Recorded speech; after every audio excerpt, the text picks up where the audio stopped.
cet épisode de Histoire Made in France, nous traverserons le Moyen-Âge, époque agitée de l'histoire de France, fin des Carolingiens, départ en croisade, invasion barbare. Nous commencerons nos pérégrinations au Mont-Saint-Michel, à la rencontre des religieuses qui l'habitent. Nous prendrons ensuite la direction de Paris pour découvrir les équipes de la Monnaie de Paris. Filons après en Bourgogne, à Brancion, où des bénévoles restaurent un château du Moyen-Âge. À Chartres, nous rencontrerons une dynastie de verriers. Puis, cap à l'est, où le château du Haut-Königsbourg domine depuis 8 siècles la plaine d'Alsace. Retour vers la capitale, à 2 pas du château de Vincennes, pour découvrir la forge de la garde républicaine. Nous entendrons enfin des polyphonies médiévales qui donnent vie à l'abbaye de Royaumont.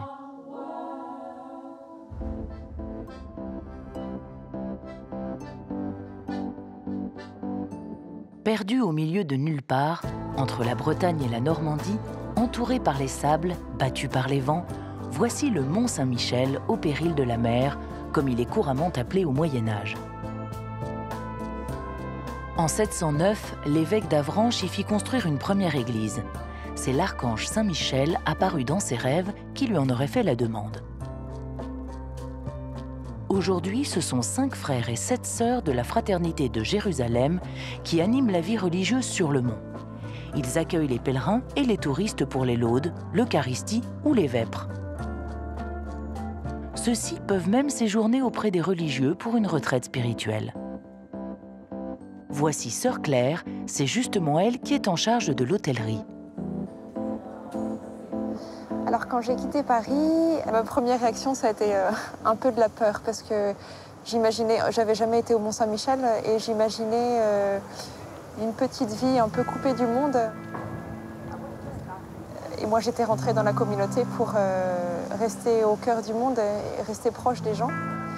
Et alors j'ai été très surprise en vivant ici parce que, au contraire, j'ai jamais été aussi proche des gens qu'ici.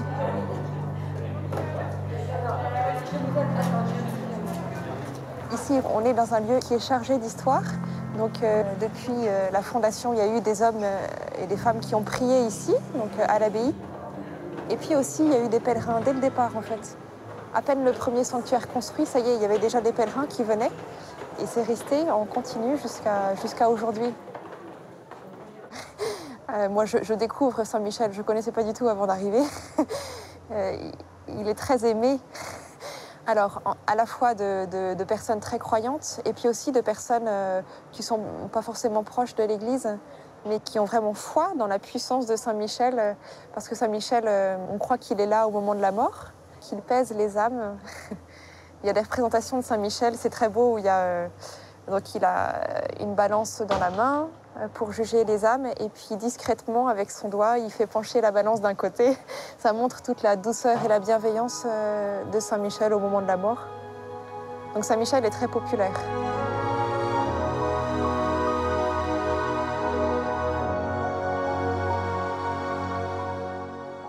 On a un regard vraiment de reconnaissance par rapport à toutes les générations de moines qui nous ont précédés. On sent très fort la prière des moines depuis 966. On se sent aussi tout petit parce que c'est une belle mission que d'être ici. Et en même temps, c'est tout simple. Les moniales ont comme devoir de rester en contact avec le public, de prêcher la bonne parole, mais aussi de travailler. Sœur Anne concilie ses différentes missions en diffusant la prière du jour auprès des 400 000 abonnés du site L'Évangile au quotidien.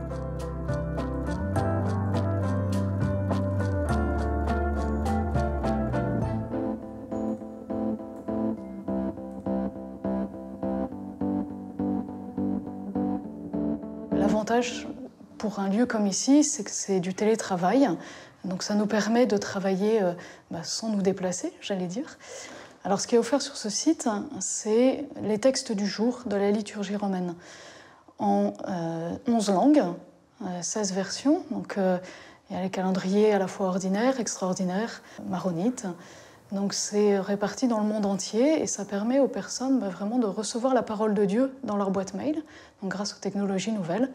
Et puis, alors on parle de la boîte mail, mais c'est aussi les applications mobiles.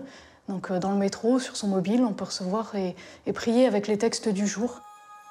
C'est utiliser les moyens modernes, les moyens d'aujourd'hui, pour pouvoir diffuser la parole de Dieu. Aujourd'hui, c'est via le web. Au Moyen-Âge, c'était des transcriptions manuscrites. Et comme au Moyen-Âge, frère Sébastien poursuit la tradition des enluminures dans son atelier au pied du mont. On s'inscrit vraiment dans cette tradition monastique, d'un travail qui est à la fois reposant, qui aide justement à la méditation, à la concentration, qui a un travail aussi au contact de matières végétales, minérales. En fait, dans le monachisme, d'une part, la dimension du travail est importante. Généralement, quand même, on essaie de viser un travail qui favorise l'intériorité, l'intériorisation aussi, et la paix. Les moines avaient de grandes terres, de grandes propriétés agricoles tout autour du monde. Mais après, il y avait quand même un atelier très réputé au Moyen-Âge d'enlumineurs. De fait, on retrouve quelques manuscrits encore qui sont exposés à Avranches, mais une bonne partie quand même des œuvres a disparu dans les tourments de l'histoire, on va dire.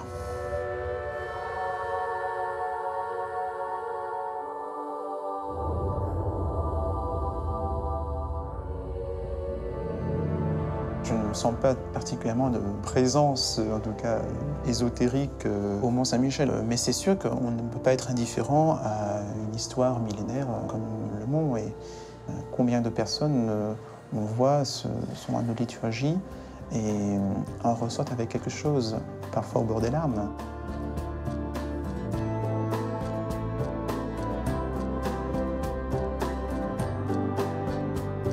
C'est un lieu qui fait lever la tête, qui fait lever le regard vers le ciel. Lorsque les pèlerins arrivent ici, ils lèvent la tête pour regarder la statue de Saint-Michel qui est tout en haut de l'abbatiale. Voilà, ils ont les yeux levés vers le ciel, levés vers le Seigneur, levés vers le Créateur. Vers la fin du IXe siècle, Charles le Chauve céda le Mont-Saint-Michel aux Bretons. À la même époque, il promulgua l'édit de Pitre qui fonda l'ancêtre de la monnaie de Paris. Il réorganisa totalement la monnaie. Les pièces portaient désormais son monogramme et seuls 10 ateliers étaient autorisés à frapper la monnaie, dont l'un est à Paris.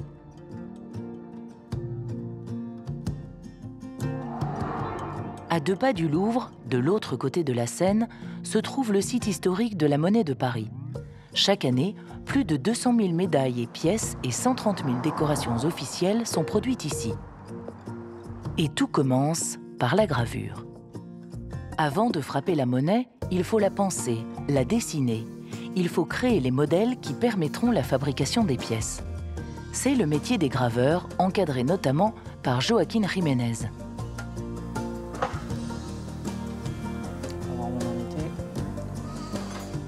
Pour Hercule, plus sec un peu les muscles. Et plus sec. On a une anatomie féminine de chaque côté.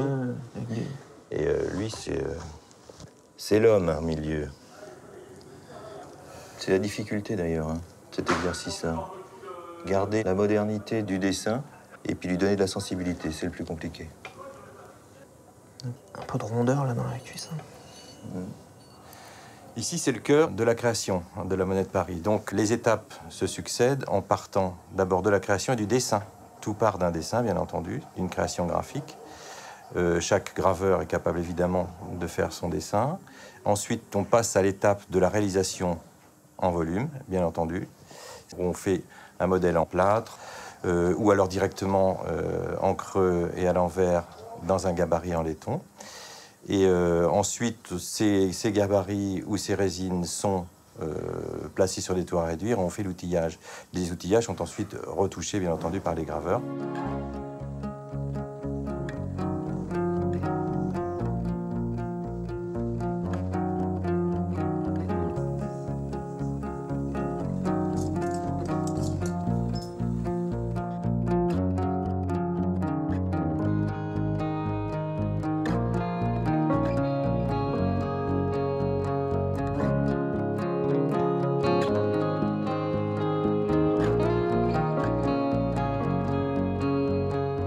les techniques de gravure en elles-mêmes, si on regarde d'ailleurs tous les outils utilisés, on se rend compte qu'on a des outils qui n'ont pas changé depuis des siècles.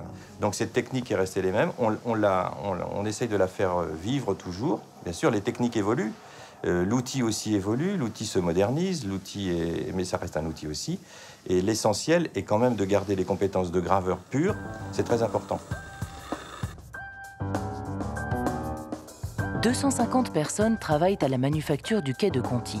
Des graveurs, des estampeurs, des polisseurs ou des bijoutiers.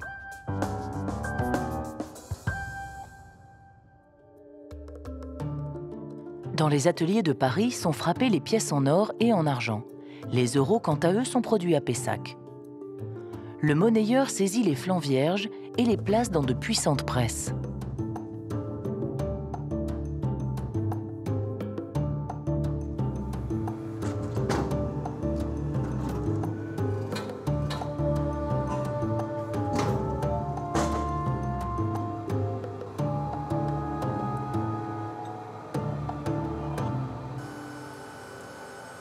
La première monnaie s'est éditée, on va dire, historiquement, par Charles Le Chauve. La monnaie suivait ce qu'on appelait le palais. Et le palais était quelque chose de mobile. C'est ce qui suivait le roi.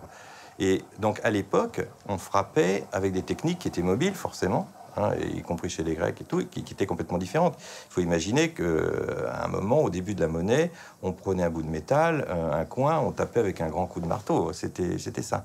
Alors, quand on voit maintenant l'évolution des techniques et les presses hydrauliques numériques, c'est complètement, évidemment, un autre monde. L'atelier des frappes spéciales est un endroit ultra sécurisé. Chaque pièce en or vaut 5 000 €. Ce matin-là, il faut en frapper 60. Sébastien Poteloin est le responsable de cet atelier. Ça se passe bien? Oui, impeccable. J'ai juste eu 3 petits soucis, là, des petits points.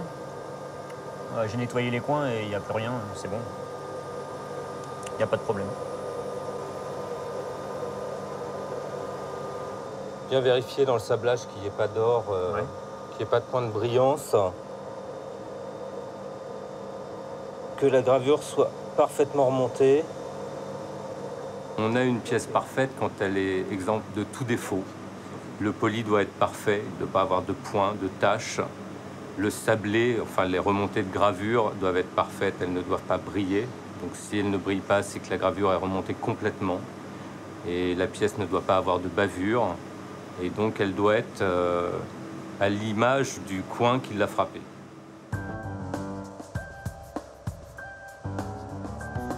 On a besoin des hommes pour vérifier le travail. Ça reste purement visuel et non dimensionnel. Et donc, l'habitude de ce travail nous sert beaucoup pour avoir des produits parfaits. Leur technique est reconnue dans le monde entier. L'établissement frappe des pièces pour la Thaïlande, Monaco, Malte, la Grèce ou le Bangladesh.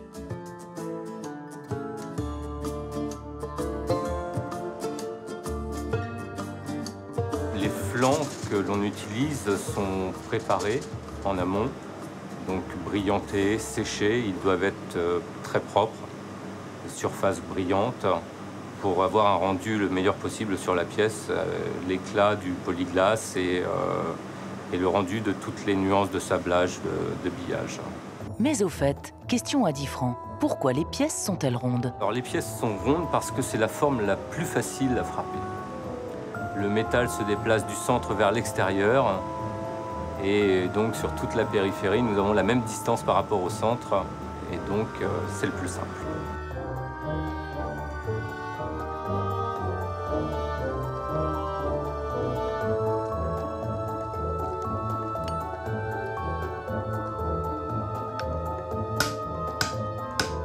La renommée de la monnaie de Paris n'est plus à faire, évidemment. C'est une maison, une vieille dame qui a 1150 ans, mais qui est capable de bouger encore et de bouger très bien. Les pièces éditées par la Monnaie de Paris sont recherchées par les numismates, les collectionneurs ou les investisseurs du monde entier. Objets d'art, valeur refuge ou placement, certaines pièces se revendent 10 fois plus cher que leur valeur faciale. Quittons Paris et l'Île-de-France pour atteindre la Bourgogne. Survolons la Côte d'Or, l'abbaye de Fontenay. Traversons un siècle de l'histoire de France. Sur une colline surplombant le Haut-Mâconnais, le château de Brancion a survécu aux luttes féodales. La seigneurie qui y vivait au XIe siècle était très importante. Les membres de la famille étaient batailleurs, voleurs, rebelles, ce qui engendra quelques problèmes avec les puissants moines de Cluny, leurs voisins.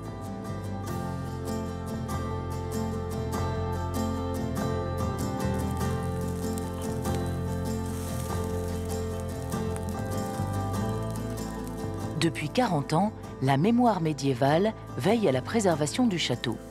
De gros travaux de restauration sont entrepris, des week-ends de corvée sont organisés, ainsi que des fouilles archéologiques.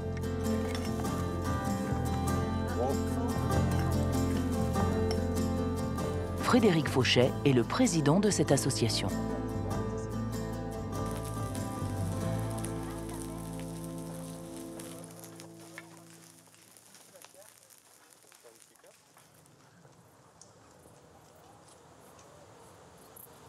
Brancion, c'est une place forte du Moyen-Âge qui s'étale entre le Xe et le XIVe siècle. Donc on a un panorama d'architecture médiévale très très vaste. D'une forteresse au Xe siècle, ça devient un palais ducal au XIVe siècle. Le lieu évolue en fonction de l'histoire, en fonction de la politique et en fonction des forces en présence. Brancion est un lieu stratégique. C'est pour ça que le château a traversé les époques. Les équipes de l'Institut national de recherches archéologiques préventives travaillent donc régulièrement sur ce site. Benjamin Saint-Jean-Vitus est l'un de ces chercheurs.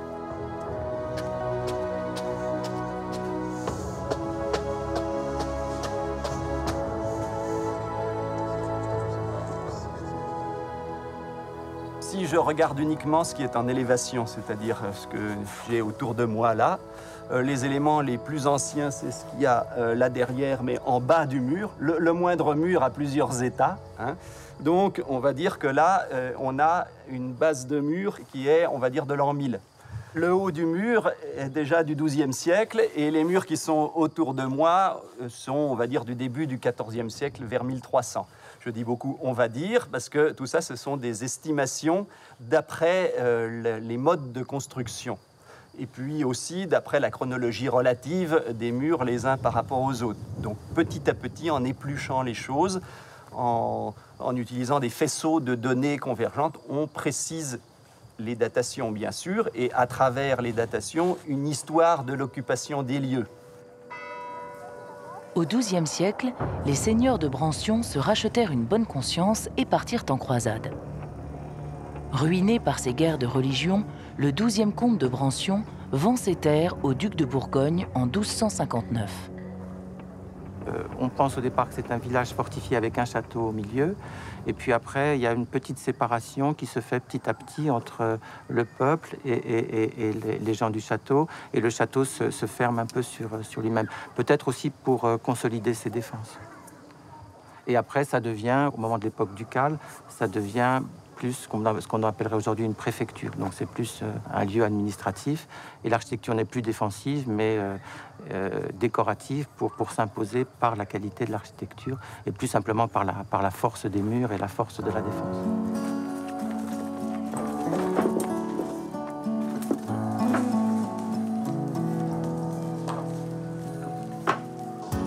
Non mais je peux le mettre dedans. Allez, voilà.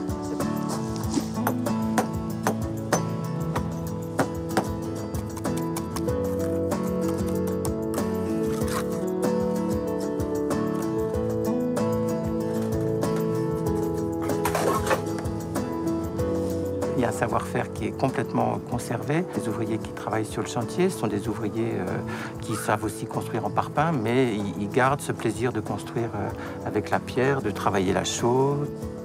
Il y a des tailleurs de pierre, il y a des sculpteurs de pierre qui sont de très bonne qualité dans la région. Je pense qu'il faudra d'abord travailler là avant de faire la tranchée proprement dite. On pourra faire ça en plusieurs morceaux. Ah oui, il y a toute une partie qui s'est effondrée là. Oui, qui est d'ailleurs, ça c'est un mur du Xe siècle, maintenant je peux le dire, hein, il est daté, qui s'appuie contre la maçonnerie du IXe. Oui, de toute façon, il faudra revoir un peu.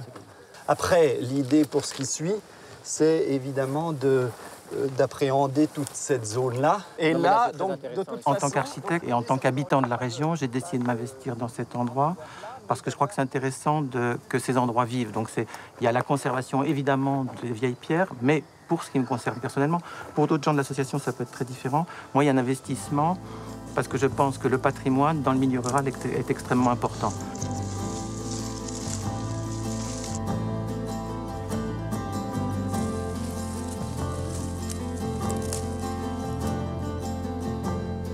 Conserver des pierres pour conserver les pierres, c'est très très bien, mais ce qui est intéressant, c'est qu'il s'y passe des choses. Donc là, il y a des gens qui viennent visiter, on a des expositions, on organise des concerts, c'est un lieu qui vit.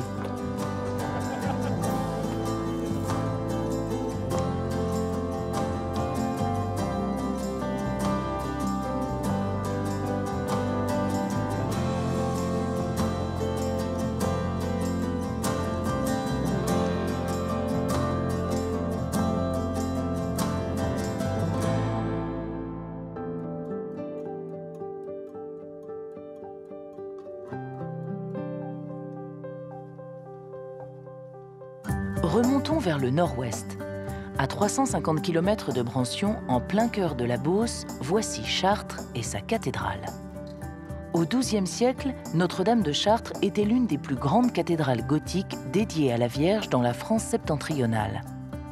Après un incendie en 1194, la cathédrale fut reconstruite. Les travaux durèrent un peu moins de 30 ans. De grandes ouvertures furent réalisées pour installer 2600 mètres carrés de vitraux. Aujourd'hui, l'édifice est mondialement connu. 1 500 000 visiteurs viennent chaque année admirer les verrières d'un bleu presque transparent qu'on appelle bleu de Chartres. La cathédrale rassemble le plus vaste ensemble de vitraux médiévaux au monde. Un patrimoine exceptionnel qu'il faut sans cesse restaurer. De nombreux vitraillistes se sont donc installés dans la région. C'est le cas de la famille Petit. Le père est maître d'art, son fils a pris sa succession.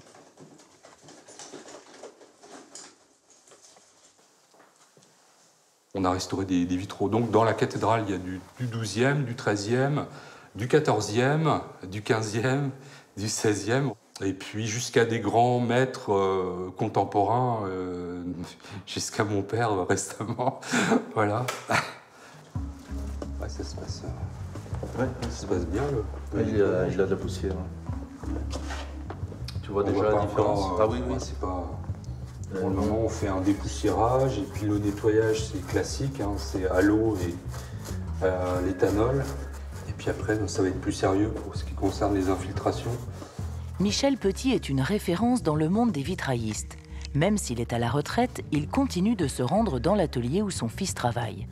En ce moment, l'entreprise Petit restaure un vitrail des années 30 réalisé par un grand artiste français, François de Corchemont. Il y a beaucoup de choses intéressantes là sur de Corchemont. Mais ce qui est bien, c'est de les sortir de l'ombre parce que finalement, on connaît bien toute la production de vases de Corchemont, mais alors sa période vitrail, elle est quand même très méconnue. À un moment donné, on était très investis dans la conservation et il nous a fallu nous battre en fait pour revenir sur le terrain de la création. C'est ça qui reste sur la plaque. Hein. D'accord. Les parties que tu es en train de hachurer, ça correspond aux parties qui vont rester blanches et thermoformées. D'accord. En fait, ça c'est ton cache pour la peinture, là, ce que tu es en train de faire. Donc ce sont les parties qui ne elles vont rester blanches parce qu'elles seront cachées en fait. Voilà, c'est ça. Ok. Stéphane Petit accueille aussi sa nièce à l'atelier. Étudiante à l'école Olivier de Serres, elle suit les cours de la filière vitrail où son grand-père enseignait autrefois.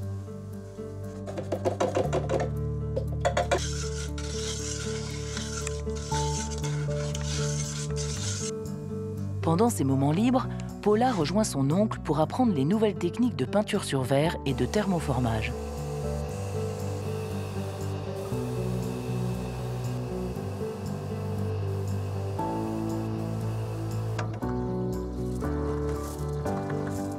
avait un petit popal comme ça.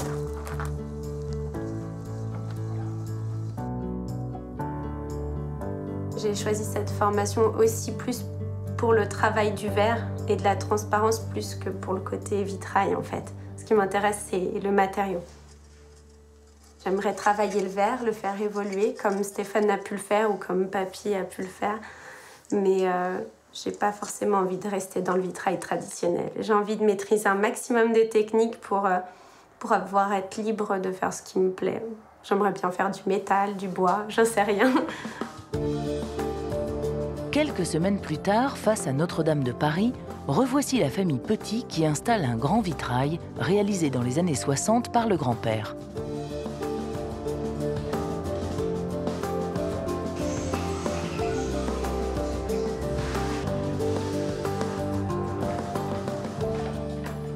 Quand Stéphane m'a dit que j'allais restaurer le vitrail de mon grand-père pendant mon stage, j'étais vraiment émue parce que finalement, c'était vraiment... Là, pour le coup, j'ai senti la filiation, quoi. Enfin, le travail de mon grand-père, puis ensuite de Stéphane qui l'a démonté, puis moi qui ai dû le restaurer. C'était pas grand-chose, mais même j'y ai contribué.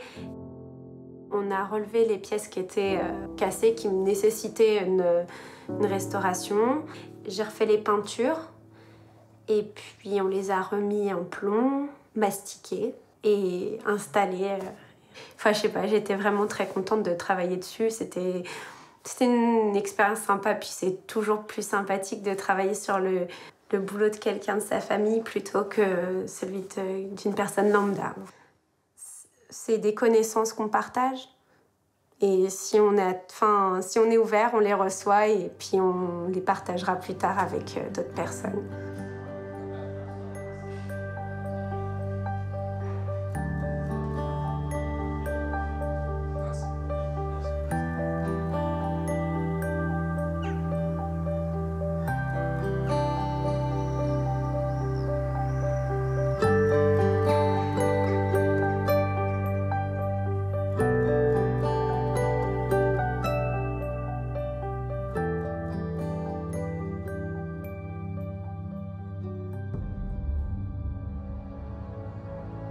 À 500 km de Chartres, dans les Vosges, non loin de la frontière avec l'Allemagne, on peut apercevoir au sommet d'un éperon rocheux le château du Haut-Königsbourg.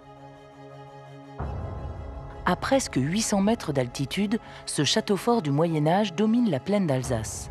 En 1157, il est baptisé château du Haut-Königsbourg, ce qui signifie le haut château du roi.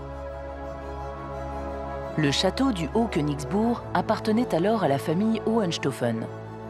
Parmi ses illustres membres, il y a Frédéric Ier dit Barberousse. Il fut empereur du Saint-Empire germanique et partit en croisade avec Philippe Auguste et Richard Cœur de Lion. Aujourd'hui, le château appartient au Conseil général du Bas-Rhin. Gaëlle Fuss en est la directrice adjointe. Ce château a traversé les âges sans trop de heurts. C'est une belle ruine, il y en a plus de 600 en Alsace. C'est un château qui date du XIIe, donc c'est un vrai château du Moyen-Âge, transformé au XVe pour les besoins de l'artillerie. Et puis il a été assiégé au XVIIe et il est resté plus de 200 ans sans que rien ne s'y passe. Ça a été tout d'un coup la propriété des amoureux, des romantiques, des artistes aussi, beaucoup, comme toutes les ruines. C'est propice à l'inspiration. Et à la fin du XIXe, il a été confié à l'empereur par la ville de Sélestat pour en faire un écomusée du Moyen-Âge. Donc il a traversé effectivement tous les âges sans trop de bouleversements. Il est quasi intact en fait. Là, on a l'image d'un château du XVe.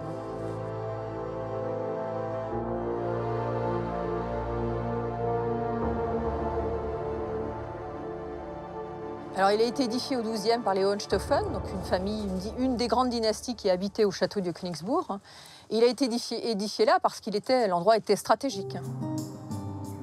Là, on surplombe toute la plaine d'Alsace, la plaine des Vosges également. On a une vision sur toutes les routes, les trafics, du sel, de l'argent. On a Sainte-Marie-aux-Mines qui n'est pas très très loin. En plus, on est au sein d'un massif forestier très intéressant. Et on a au sein de ce massif forestier une carrière de pierre.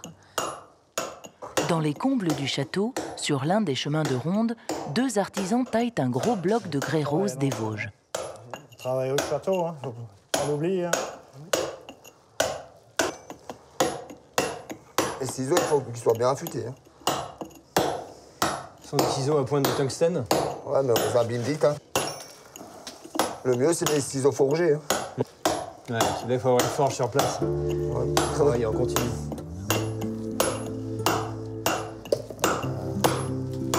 C'est du rocher. Depuis 2009, des travaux de rénovation et de mise aux normes sont menés partout dans le château. Il faut moderniser la forteresse du Moyen-Âge, la préserver des dangers du feu sans la dénaturer. Le chantier de mise aux normes des installations techniques a commencé en 2010. Un établissement recevant du public de deuxième catégorie, avec une population énorme, mine de rien, c'est plus de 530 000 visiteurs par an, se doit, à un moment donné, de se mettre aux normes, on va dire, de sécurité, bien évidemment. Donc, on a fait circuler plus de 5 km de colonnes sèches à travers les entrailles du monument, 110 km de câbles électriques à l'intérieur des murs. Tout ça sera totalement invisible et intégré architecturalement. Aux côtés de Gaël, l'architecte du patrimoine, Judicaël de la Soudière. Il est en charge de ce chantier impressionnant depuis 2007. Ah, c'est très joli avec les nouveaux éclairages ici. Oui, hein. ouais, j'aime beaucoup. Ouais. met bien en valeur l'ensemble de l'architecture. Notamment l'escalier qu'on ne voit jamais. Exactement, tout à fait, c'est super.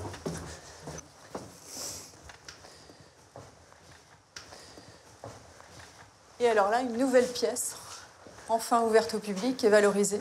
Là, on arrive dans la pièce des anciennes bâches 1960 qui étaient ici, qui ont été démontées. Là, on voit tous les réseaux là, qui sont ici, qui sont apparents. L'entreprise a encore un peu de travail là, pour réorganiser les réseaux. Et donc, on arrive à passer tout ça en fait, dans les joints, dans toutes les maçonneries, dans les cheminées aussi, dans les conduits de cheminée. Ça, c'est assez impressionnant. C'est ici qu'en fait, là, on est vraiment dans une pièce médiévale. Et c'est ici que Baudot et Barthes part pour faire la poursuite de la restauration du donjon.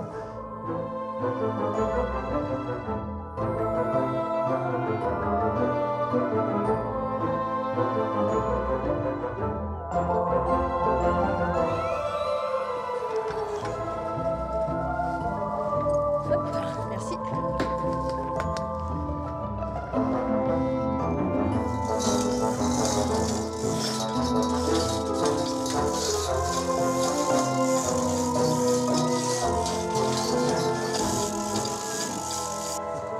Vas-y, Erwin, vas-y, monte. Vas-y, monte. Et on la pose et on la reprend après, hein, parce qu'on décale le parlant. Hein. Attends, je monte.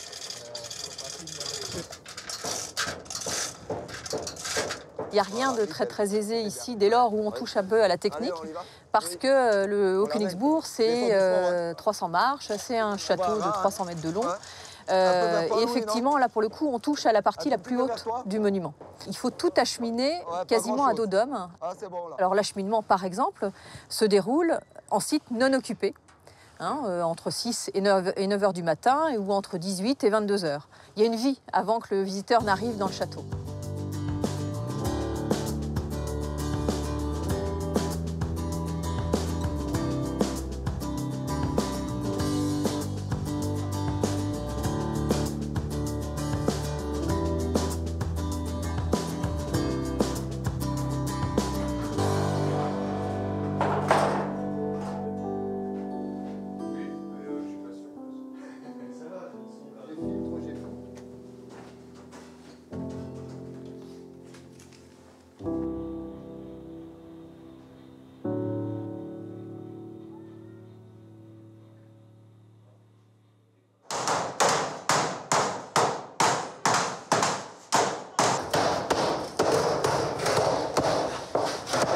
Bonjour.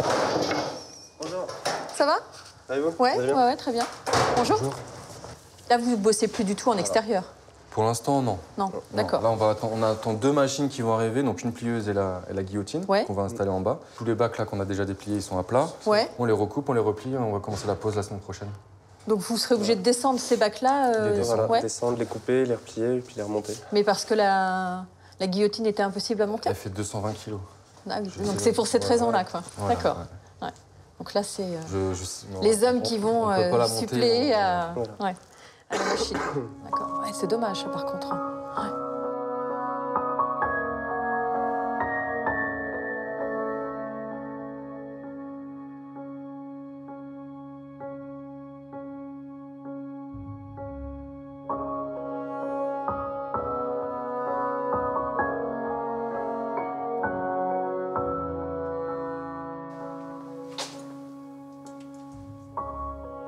Alors, il n'y a pas de fantôme. En tout cas, personnellement, je n'en ai jamais vu, mais peut-être que je ne suis pas sujet à ce genre de phénomène. En revanche, il y a une âme, il y a un esprit. Et là, on sent vraiment ou la chaleur du lieu, mais tout au moins un esprit toujours très bienveillant.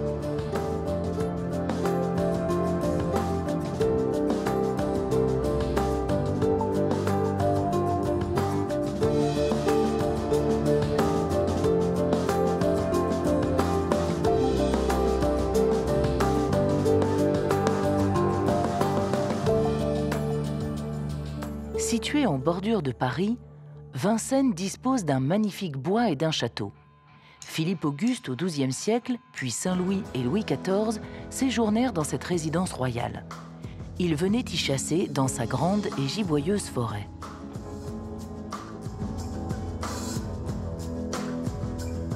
Face au château de Vincennes, on se trouve dans le quartier Carnot, où les cavaliers de la garde républicaine s'entraînent chaque jour.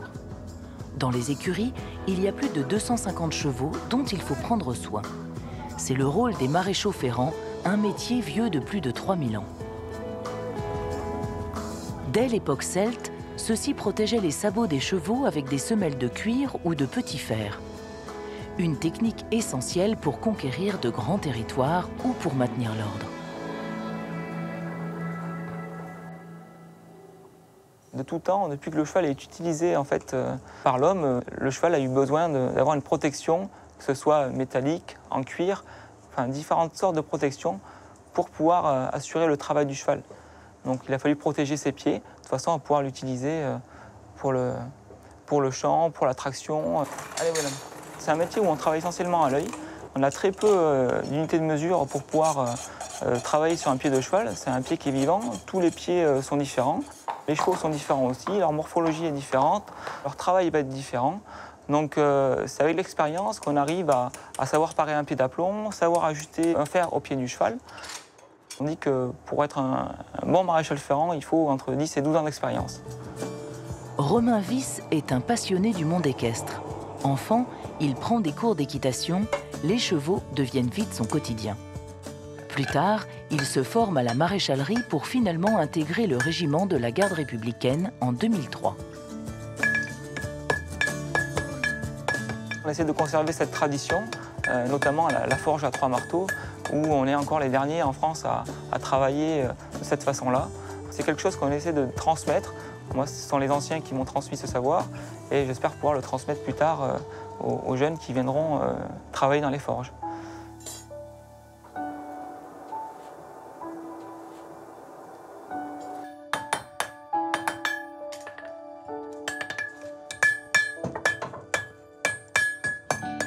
Le forgeur, c'est celui qui carillonne, c'est un petit peu le chef d'orchestre. C'est lui qui va donner le carillon et qui va donner plus ou moins le rythme.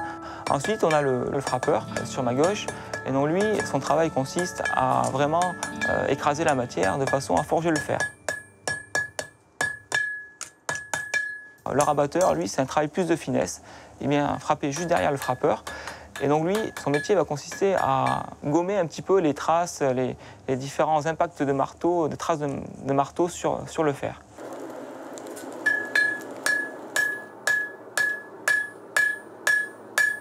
Pendant la forge, on ne parle pas du tout, on communique uniquement au son du marteau.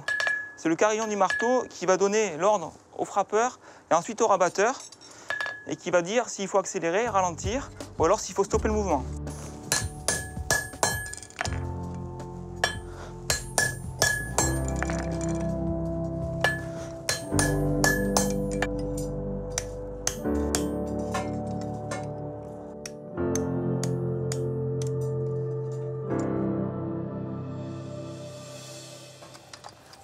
Ça, ce sont des mortaises en fait, c'est pour pouvoir insérer les crampons sur le fer du cheval, de façon à ce qu'il évite de glisser sur l'herbe.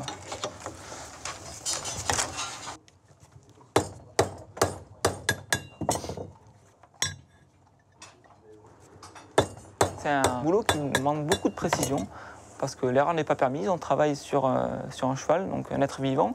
On ne peut pas se permettre de rendre un cheval boiteux la veille d'une répétition d'escorte ou d'un 14 juillet. Donc c'est à nous de faire en sorte que le cheval soit ferré le mieux possible et qu'il soit le mieux dans ses allures.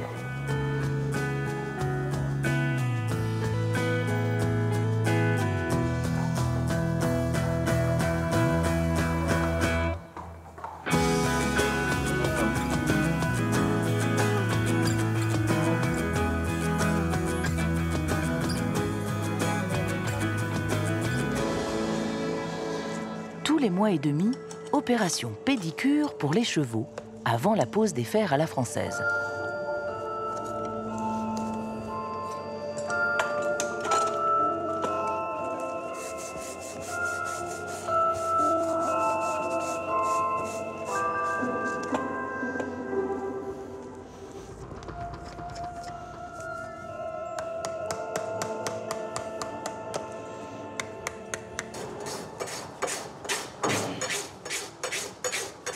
Maintenant, il n'y a plus qu'à y préparer un fer qu'on va porter à chaud.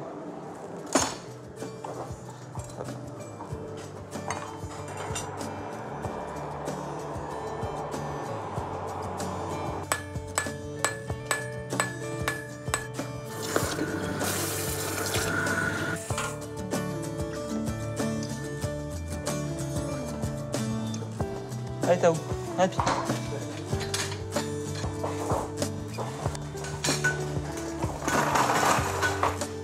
Là, je vais appliquer le fer chaud sur le pied du cheval, de façon à voir si l'empreinte correspond au pied du cheval. De façon à mettre mon fer à la tournure.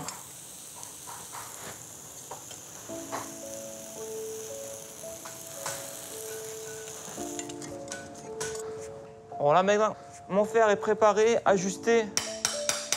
Je vais pouvoir le brocher.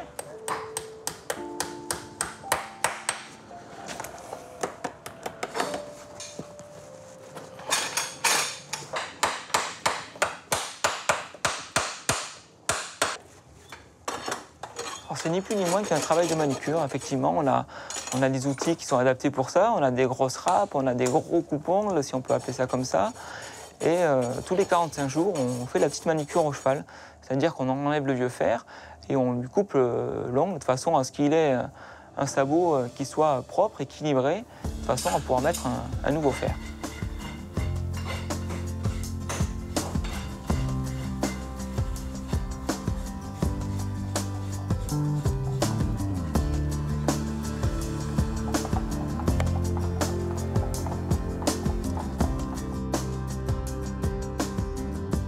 Au nord de Paris, à Asnières-sur-Oise, entre deux parcs naturels, se situe l'abbaye de Royaumont. C'est ici que Blanche de Castille et Louis VIII venaient se reposer loin de l'agitation des fêtes de Reims. À la mort du roi, pour respecter ses derniers vœux, son fils Saint-Louis fonde en 1228 l'abbaye de Royaumont.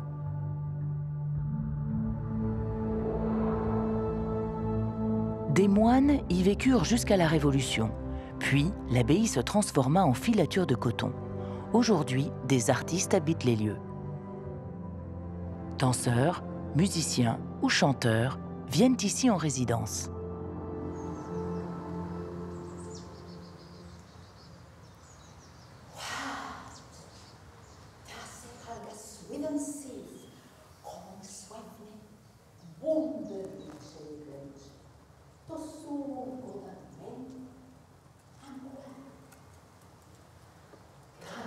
Ces voix énigmatiques appartiennent aux chanteuses de l'ensemble Dialogos, dirigé par Katharina Livjanik.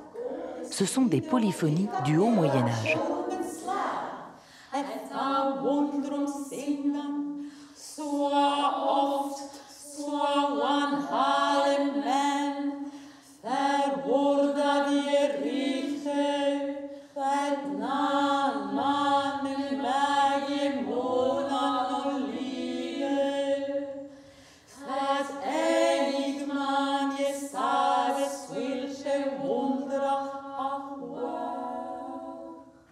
Nous chantons des polyphonies. D'ailleurs, ce sont parmi les plus anciennes polyphonies qui existent dans l'Occident. Ce que nous faisons ici, c'est de retrouver ou réinventer, je dirais presque une musique dont on a peu de témoignages et dont on doit chercher les traces et la reconstituer en essayant de nous nourrir par tout ce qui nous vient du Moyen-Âge, les textes, mais également des lieux aussi merveilleux comme Royaumont.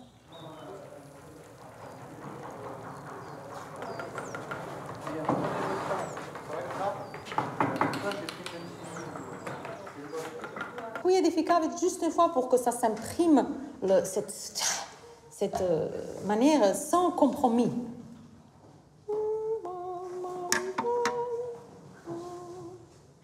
Katharina est docteure en musicologie et chanteuse. C'est l'une des spécialistes mondiales du chant médiéval. Je n'ai pas de musicien dans ma famille. J'ai grandi dans une ville en Croatie, au bord de la mer, qui a beaucoup d'architecture romane. Et j'ai eu la chance de grandir à côté d'une église romane de 9e siècle, dans laquelle il y avait un festival de musique ancienne. Et j'ai entendu ces répertoires enfants. Vraiment, c'est quelque chose où vous reconnaissez quelque chose qui vous attire. Je me rappelle qu'à l'époque, j'appelais ça ma musique. J'étais assez peu calée dans la variété, j'avais honte devant mes amis, et donc j'avais des disques que je réussissais à chercher, à obtenir. J'avais des cousins qui me les apportaient de l'étranger et tout. Et puis je me rappelle, parfois, il y avait des amis de la classe qui venaient à la maison. Moi, je cachais ces disques parce qu'ils se moquaient de moi, parce que c'était quelque chose d'extrêmement ringard que je faisais. Moi, j'entends encore ce « A » un peu, qu'on chante presque, on envoie le son l'une contre l'autre. « A » et je l'entends vraiment. Chacune pour soi, pratiquement, pour que ça fasse ensemble quelque chose de très beau qui n'appartient à aucune. Là, on a 4 égaux qui... Et là, ils vont... Et le 5e se fait, mais sans que nous, on... Pensons à... Peut-être un peu plus doux, alors un peu moins. Moi, je crois. C'est absolument pas juste, et j'en suis très fière de le dire. Il n'y a aucune possibilité pour nous de trouver une authenticité. Nous ne la cherchons pas, parce que si je cherchais une authenticité, j'aurais choisi 3 ou 4 hommes à chanter ça, parce que ce répertoire a été chanté par des moines à Winchester qui étaient des hommes. Pendant une semaine, Katharina réunit ses chanteuses pour adapter le Tropaire de Winchester, un ensemble de textes écrits à la fin du Xe siècle.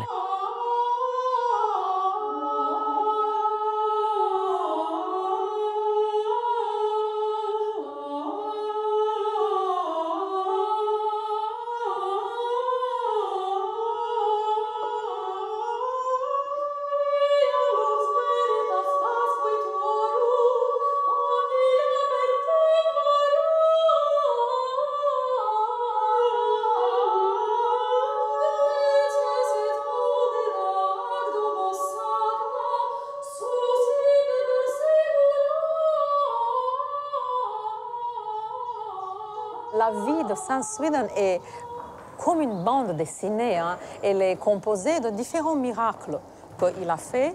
Et là, j'ai choisi un miracle. Un homme est poursuivi par 3 femmes nues qui le effraient tellement qu'à leur seule vue, il perd l'usage de ses membres. Et il reste absolument pétrifié.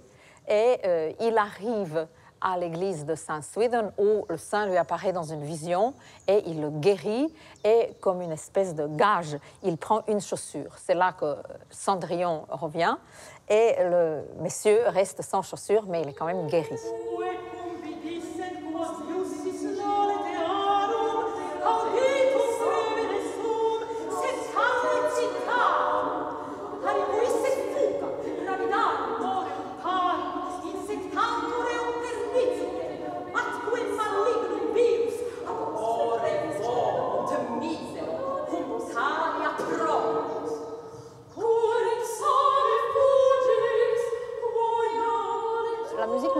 Justement, la musique liturgique, ce qui a été chanté dans les abbayes, le plein chant, le chant grégorien, a eu, je dis parfois, la chance et le malheur d'avoir vécu pendant des siècles et des siècles et des siècles. Et donc, vous avez presque à toutes les époques les compositeurs qui ont toujours écrit en se basant sur des mélodies grégoriennes, par exemple.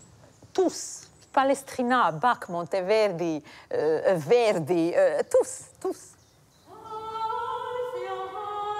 Dans le prochain épisode de Histoire Made in France, nous redécouvrirons la France pendant la Renaissance et le siècle des Lumières.